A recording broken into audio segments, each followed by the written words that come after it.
Am I the only one that didn't know that recently a hockey player was charged with manslaughter for something he did that happened on the ice during a game? I was shocked when I heard this story, and I'm going to tell you everything about it right now. Hi, my name is Daniel M. Rosenberg. I'm a criminal defense attorney and the founding partner of Rosenberg, Perry & Associates. It is also my personal goal and passion to provide information and education about the criminal justice system before individuals become entrenched in the system. So, what the heck happened that resulted in a hockey player being charged with manslaughter for something that happened on the ice? This all resulted from an incident that occurred on October 28, 2023, in South Yorkshire, England, where a player from the Sheffield Steelers, Matt Petgrave, used his leg to assault another individual on the other team. That individual is Adam Johnson. During the game, Adam Johnson is possessing the puck and he's skating across the ice. At a certain point, Matt Petgrave skates past him and lifts his leg and appears to make contact with his chest and neck area. As a result of the incident, Adam Johnson suffered a significant neck injury and subsequently died that evening at a local hospital. So you may ask yourself, how can someone who's participating in a violent sport such as hockey be charged with a criminal offense when throughout the entire game they are engaging in physical assaultive conduct? They're firing the puck at the goaltender, which could potentially be assaulting the goaltender. They're firing shots at one another. They're possessing the puck, they're hitting each other, and they're engaging in fights. Well, the difference is, what is acceptable conduct within the game, and is there any mens rea, or criminal intent, on behalf of the actor? In essence, the allegation in this case is that Matt Petgrave really wasn't doing any sort of hockey-type move.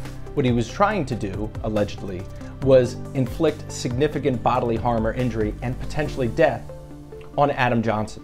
Now, this happened on October 28th of 2023, and very recently, Adam Petgrave was charged with manslaughter. And he was charged in England. I can't speak to any of the laws in England. What I can tell you is what manslaughter is in the state of New Jersey. And manslaughter in the state of New Jersey is when a criminal homicide or a death occurs by reckless conduct. And if convicted of manslaughter, it is a crime of the second degree. There is also the potential of being charged with aggravated manslaughter. And the difference is, aggravated manslaughter is when the actor recklessly causes the death under circumstances manifesting extreme indifference to human life. And if that is in fact the case, that's a crime of the first degree. So manslaughter is a very significant charge.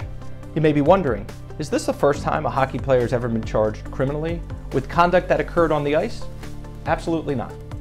The first hockey player taken to court was in 1970, where Wayne Mackey of the St. Louis Blues and Ted Green of the Boston Bruins became the first NHL players to be taken to court after a stick-swinging incident that occurred in September of 1969 in a preseason game. Green suffered a fractured skull as a result of the incident. Both were charged and both were acquitted of assault charges. While that was the first incident, it certainly was not the last. In 1988, Dino Ciccarelli became the first individual convicted of a crime for something that occurred on the ice. Again, this was an assault with a stick where he went to trial, was convicted, and received 1 day in jail. Fast forward to 2000, Marty McSorley was convicted of assault for striking Donald Brashear in the face, causing a concussion and knocking him out of the game. Marty McSorley participated in a trial and was convicted. And in 2004, Todd Bertuzzi struck a player in the back of the head, causing a concussion, and actually ended that player's hockey career. He was charged and pled guilty to assault. So criminal charges for conduct that occurs within the game is not unheard of. But this is the first occurrence that I'm aware of an individual who died as a result of misconduct on the ice. There have certainly been circumstances where a clean hit, a clean infraction, unfortunately results in death, and no action is taken. But the claim here is that this individual had criminal intent when he engaged in the conduct that resulted in the death of the hockey player Adam Johnson. Now, this is clearly a tragic case and one where the facts are still unfolding. The charges were just recently issued, and it's going to be some time before there is a final resolution. So if you or someone you know has been charged with some form of assault in New Jersey, whether it has to do with a sporting event or otherwise, please contact our office. We can help.